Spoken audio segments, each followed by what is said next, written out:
Three, two, one, and we're live. Welcome to another episode of Hot Coffee Consulting. This morning I'm joined by Amy Fox, who's Product Director at Blis. Welcome, Amy. Hi. And we're going to dig into a couple of things in today's session. One, I think, is just an overarching view on Blis as a business and what you guys do. I think that'd be really interesting.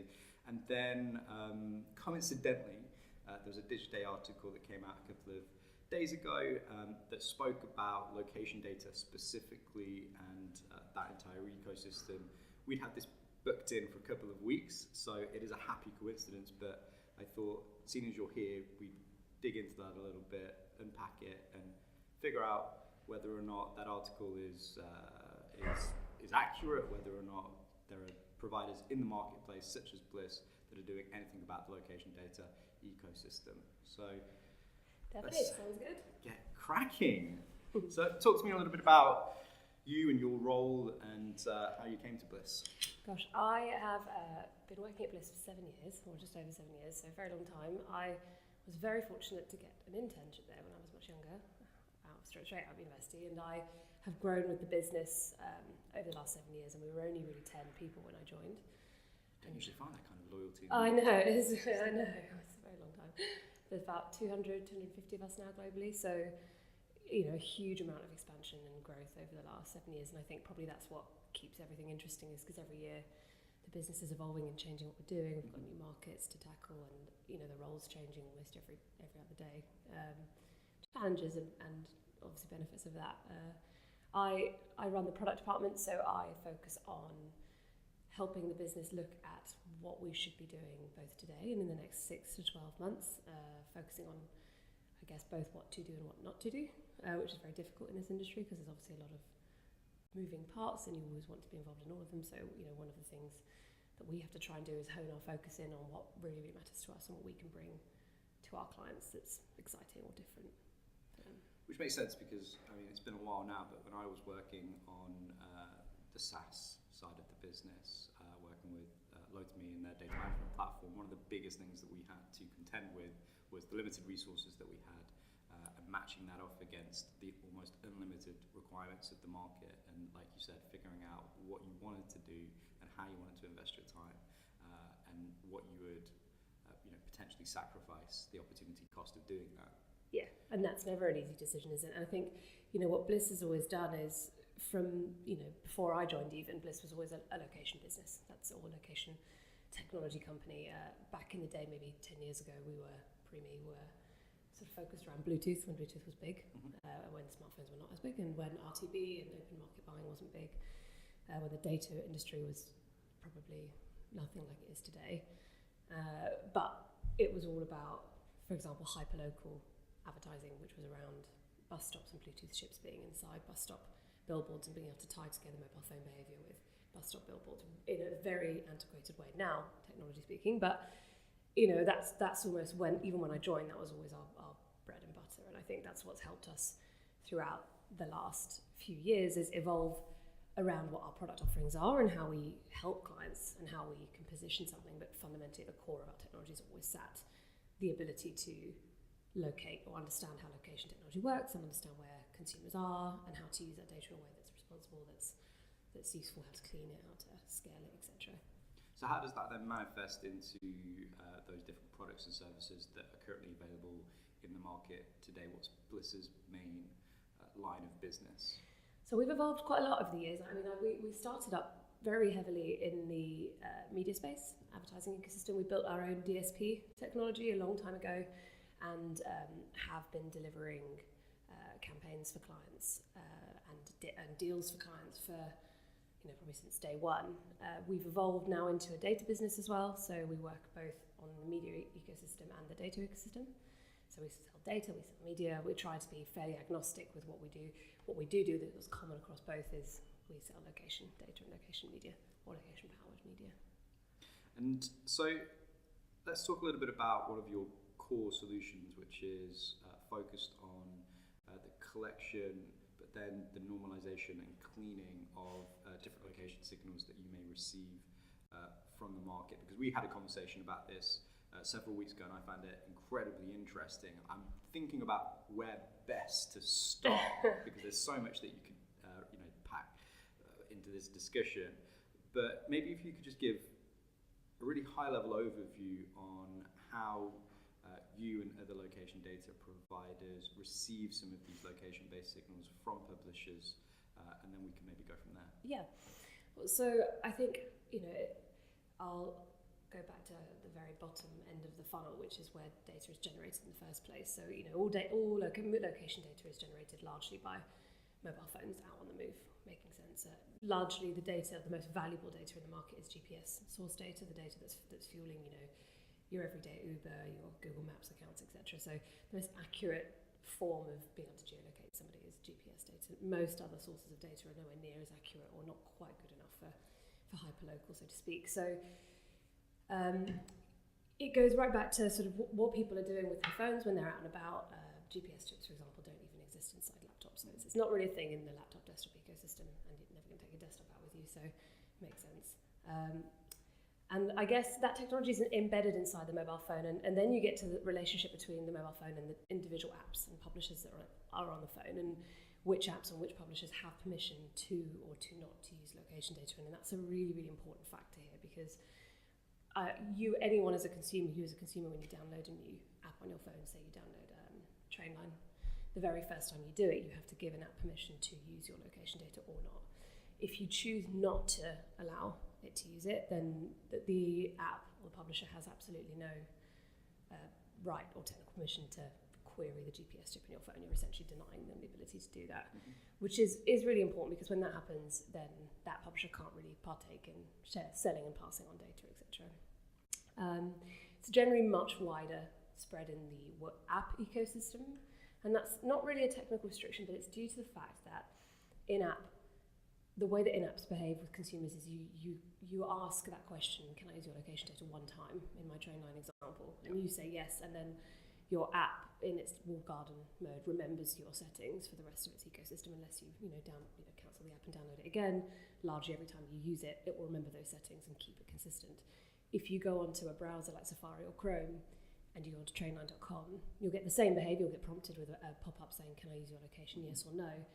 And then because of how short the lifespan of a cookie is and how they can't remember you across browsers, the next time you go onto that page again, it will re-prompt you and re-ask you for that information. So what we tend to find is not very much location data generated from mobile web traffic, and I think largely because unless they have to, publishers don't want to be interrupting your journey by prompting you every 5 minutes. So it's become a very heavily in-app based data source, just because of convenience, and obviously the usage of app is very, very heavy now, especially for things like travel and weather apps and dating apps, where there's a huge amount of location data available. And then how do those individual app publishers pass those location signals? How are you collecting those different location signals as a business? So different businesses do different things. There are two types of Sdks, or software development kits, which is essentially a bit of code that can sit inside an app that does normally both the advertising and also the data collecting, data sharing in the background for the app. There are hundreds and thousands of apps in the ecosystem, so largely people don't try to, unless they have relationships in particular markets, have a relationship directly with every single publisher one at a time. It's a difficult challenge to scale. So the two types of Sdks that generally speaking are out there are foreground Sdks and background Sdks. The subtle difference between them, a foreground SDK is one that, as you're using the phone, is using your location data to better hone your usage of your phone. So the Trainline might be one. They don't really need to know where you are until you actually open the screen to say, find my nearest train station, etc. That means as you're using the phone, as you're interacting with it, the phone will have permission to collect your location data that you're using in the background and then use that for whatever purposes you've signed up to. So whether it's to sell data to better hone your advertising, or whether it's for different purposes, that varies by publisher. A background SDK is slightly different. You've probably, depending if you use Android or iOS, seen that some publishers ask you if they can use your location data all the time when your phone isn't in your pocket in a way. The app has to be open.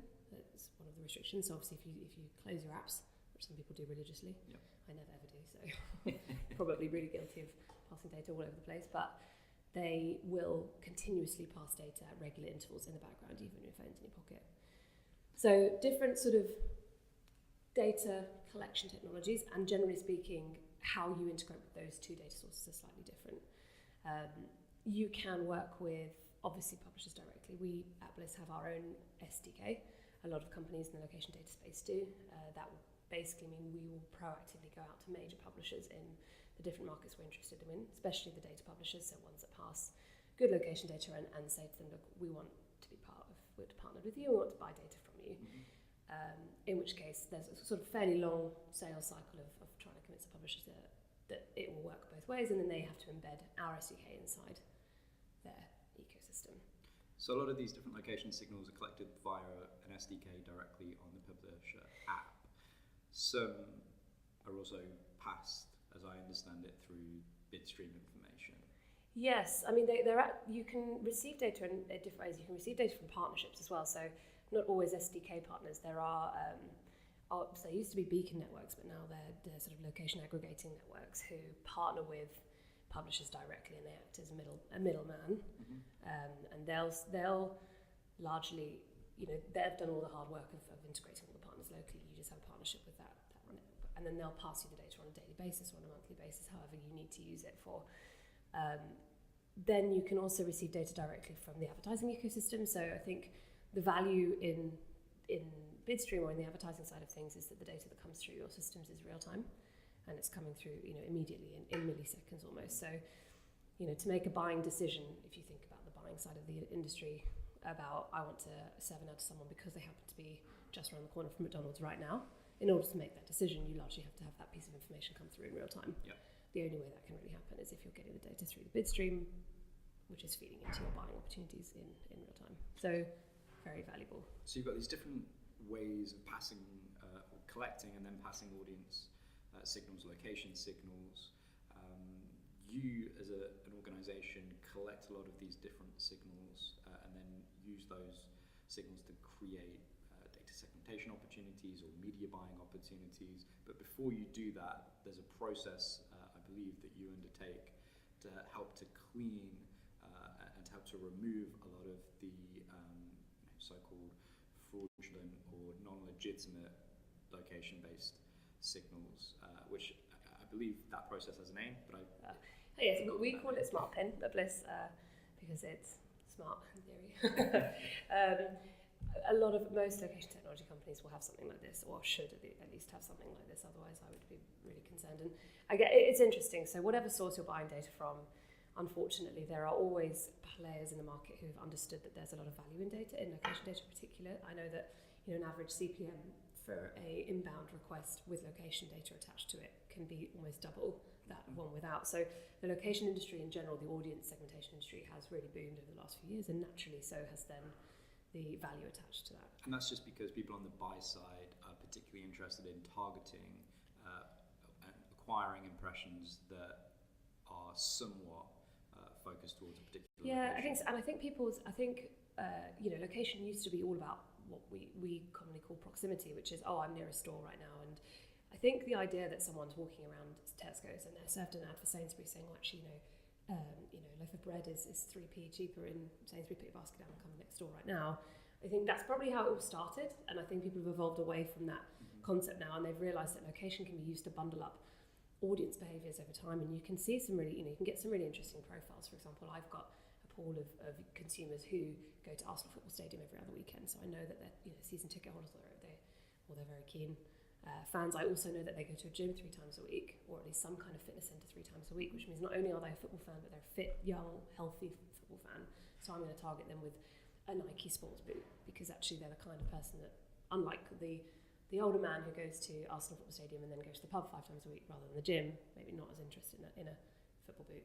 So you're kind of balancing off that real-time proximity with a more temporal... with what you can do with it over time. And I think that's where the demand's really grown, is people understanding that actually what you can do with the data in terms of looking at it over time, looking at what people are doing, over a longer period of time and chopped and changed in different ways, has made it much more exciting in the industry. So it means the demand has grown, but fundamentally still being fueled by this core location data coming into the first place. And I guess coming back to your original question is, so why do we need to have location validation technology or filtration techniques, is because there are companies, there are publishers and apps that, whether by accident because they haven't quite understood the impact of not doing it correctly, or whether they've deliberately doing it because they know they'll get more revenue from it, are trying to sell data that looks a lot like location data, but they haven't sourced it from a GPS chip in a phone. So it's been sourced via a different methodology that then they are just sort of saying, well, actually, I'm going to try and sell this as GPS data and see if somebody notices that that's what it is. And just in terms of rough percentages, in terms of what you guys filter out versus what you keep as valid data, what does that look like? It's pretty big. I mean, the Digiday article you were talking about at the beginning is pretty accurate. It varies a lot by market, it varies a lot by different, even day of the week, like it changes all the time. But we see it floating from 50% up to 80% of bad data coming into the ecosystem. The good data is definitely made up of a much smaller portion, and I think what we tend to find, on our side, we've built a pattern matching technology or algorithm that is what we call smart pin, that essentially just looks for all of the inbound data coming over the previous, say, 14 days. And this is what everybody in theory will be doing, but different sort of variations of it. And it looks for single publishers or apps sending us patterns of data that don't really reflect what GPS should. I mean, GPS is just normal human behaviour. So, you and I, we live outside of London, we travel into London every day, we travel back out at the end of every day, and that pattern of movement in terms of major cities being hotter during the day and should be reflected in the data. That's what humans are doing. We're not robots.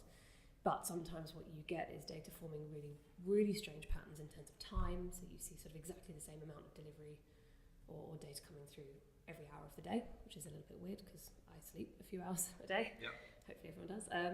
You sometimes see patterns, so data coming in and forming really lovely grid-shaped patterns. So people seem to only be moving in straight lines around London, which again is these are kind of visual patterns. They actually are. Yeah, very commonly grid patterns are used by third parties. So the way that somebody or the way that a publisher would try to guesstimate where you are, they wouldn't normally do it themselves. From what I understand, they don't really have that kind of technology. They'll partner with a third party IP database, and what they'll basically do is say, well, here's the IP address of the person who's I'm about to send a signal for.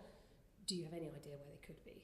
And that third party IP database will essentially guesstimate, or they'll do to their best efforts try and work out where you are. And I mean, depending on the type of IP address you're using, if you're on your 3G browser and you're just wandering around using that, 3G's IP addresses are constantly cycled and moved and changed around different consumers. They're never consistent to a single phone.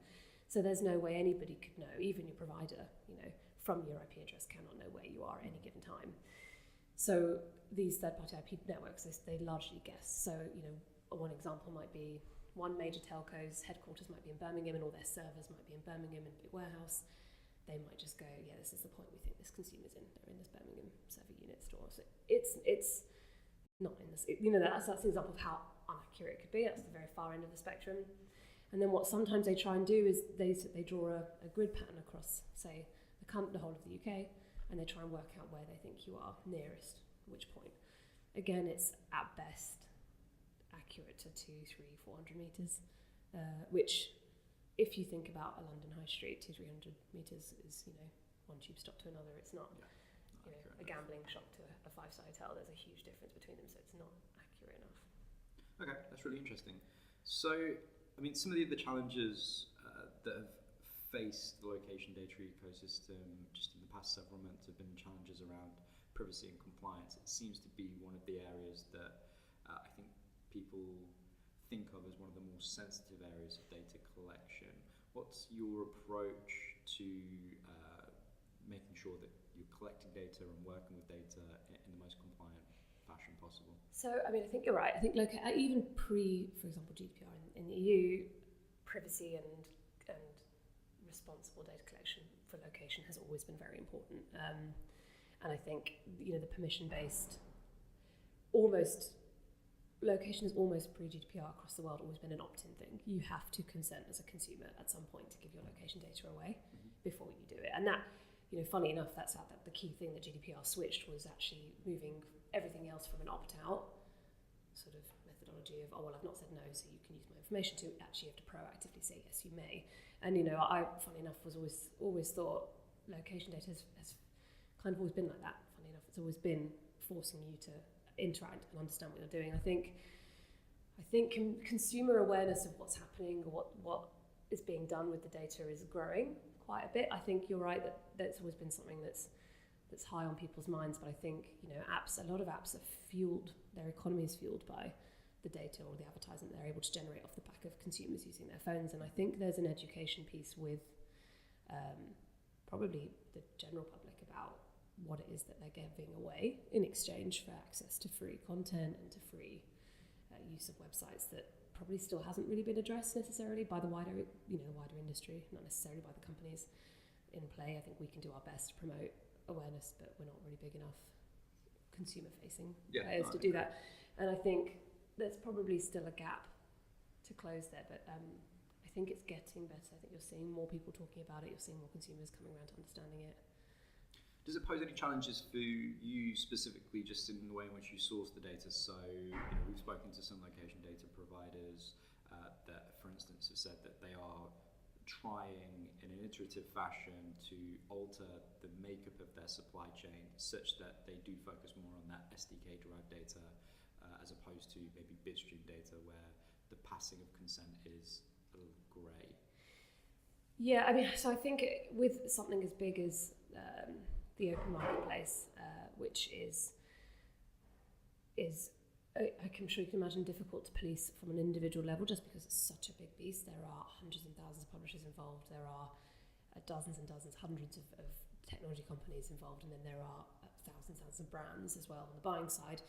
We've relied very, very heavily on third parties or independent third parties like the IB, like independent consortiums to lead the way and to set standards about what should or shouldn't be done. Not everyone's bought into the IB's framework. You know, Google have done their own thing. Twitter have done their own thing, and they've adopted GDPR and built their own framework around that, which is, I think, what's led to the grey is a lack of absolute single way of doing it. Almost every company, other than the ones that are buying into the IB is one of the biggest, most adopted frameworks, and largely does offer really solid mechanisms, technically speaking at least, to try and pass consent all the way through from very collection right to usage at the very top end. When everyone doesn't conform to it, makes it a little bit difficult for you, and you tend to have to sort of work out, okay, well, we're going to have to accept this particular methodology. And I think the safest thing to do is probably err on the side of caution, because, you know, it's the risks are just too high to be not taking it seriously. And I think that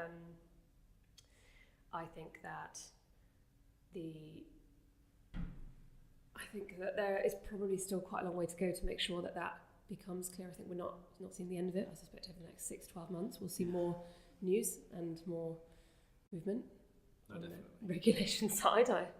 But either way, I am fairly confident in the framework's, I think, desire to make sure that there is a transparent method to handle consent properly through both an SDK collection or through Bitstream ecosystem.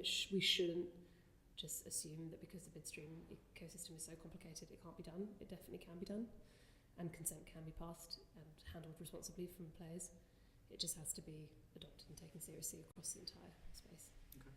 So we've looked a little bit about how you guys work today, what you're currently looking at from a data quality control perspective. What about new product initiatives? What is it that you're currently working on? What does the future hold? Oh, that's a good question. Well, I mean, there are probably two things I think of interest, or the two things I think are the most interesting. One of the first ones is a lot around what you were just talking about, around where does data come from? Has it been sourced responsibly? Has it been sourced with consent? And I think there's a bit of despite a lot of people saying all the right things, there are still questions around trust in the ecosystem, especially from the advertiser brand point of view, wanting to be absolutely certain that they are buying data in a responsibly sourced way. And one of the initiatives that we've been working on, or that we at least prototyped last year and that we're going to be taking further this year, is using blockchain technology to try to at least store and then make available what we are doing in a really transparent way to some of our clients. Blockchain is a very overused word in some industries, and I think that maybe advertising, ad tech went through that last year, where a lot of companies sort of jumped on the bandwagon of being involved in it. We're taking it quite seriously. You know, we didn't just like dabble in it and then we're going to walk away. This year we're going to evolve and make sure that all of the data segments that we're building or that we're using through our systems are stored and that they are transparently logged where we're getting the information from, where the consent is coming through, and that we're providing it in a technology space that is known and renowned for not being transmutable, for being completely secure and being safe. And of course, a client or two will have to evolve and also start using blockchain technology to try and use it to its best intent. But it's an exciting initiative. It's using blockchain in a way that I don't think it's really been used. We're not trying to apply blockchain to the buying ecosystem, so to speak. We're not trying to do it from a sort of financial perspective, because I think some of the other players in the market are doing that. We're looking at it from a data provenance perspective, which is where did the data come from and who's using it. Because you might ask me from your side, you've got plenty of questions about how the data was sourced. The publishers, on the other hand, have plenty of questions about where that data then went, whose hands did it end up in, and who bought it, who was it valuable for, and they would love to have more transparency on the brands that are actually interacting and using that information for value. Really interesting point. So that it's almost a two-way problem, and something like blockchain is sitting in the middle, and companies like us that sit in the middle have an opportunity to try and help both parties. So that's an initiative that this year is going to be important for us. And I think secondly is probably the analytics side of the business, the insight, the analytics, the trends piece, which is we've sort of really evolved over the last couple of years to understand, like that example I was giving you, that location is much more than just what's happening in the here and now. It's about looking over a month, 2 months, even a year, and looking for what's happening over time, and what people physically, how are their movements changing, what does that mean, and not just selling media or data, but actually trying to talk to our clients using insight, trying to help a brand understand that maybe they should consider opening a new store here, because the data that we're seeing around other competitive stores suggests there's a gap in the market for them. I can't off the top of my head think of an example. Maybe something like an IKEA, maybe we can help them understand from one particular store what other competitor sets are IKEA shoppers going to at the same sort of time when they're doing their IKEA consideration phase. Maybe it's John Lewis, maybe it's TK Maxx, who knows, it might be completely varied. But where we see those behaviours happening, we can find areas where there are no IKEAs, where we can sort of say, well, we think you guys are missing an opportunity, because here's a cluster of stores who are heavily competitive with you, where you guys are missing a spot. So it's almost using that data to start thinking about, well, how can we help brands from a different perspective, not just with their marketing, but with their actually enterprise business level decisions. We used to think about that. I remember a pitch that I took part in once, and we were trying to, it was a little bit off the cuff, but we were trying to suggest to a retailer that had a lot of physical stores that we could help them to identify the next best area for a physical store, not based at that point on location signals and consumer patterns of movement, as much as just understanding when media was being booked and when media was being delivered. And so if you had radio campaigns that were running across certain areas and TV campaigns that were running across certain areas, and you had a physical store that was going to sit a mile outside of that coverage or a mile inside of that coverage, then presumably you'd want to benefit from the fact that you're going to be advertising in that location. So it's interesting to hear you talk about that, because it seems like that was probably 5 or 6 years ago, and it's a quite natural evolution of the way in which I think we think about the data that we have access to, the insights that we can apply to certain scenarios. It's just an interesting, anecdote. Yeah. I mean, we've got there are people at Blis who specialise in insight, and they've started talking a lot about how ultimately all you can get from the system, and the data can only tell you, it essentially gives you observations, that's it, pattern observations on what's going on, and it's up to humans to ask the right questions. It's up to us to sort of go, well, actually I want to chop and change it in a way that's different, and then I want to try and understand the implications of what that data, the change in that data over time is meaning.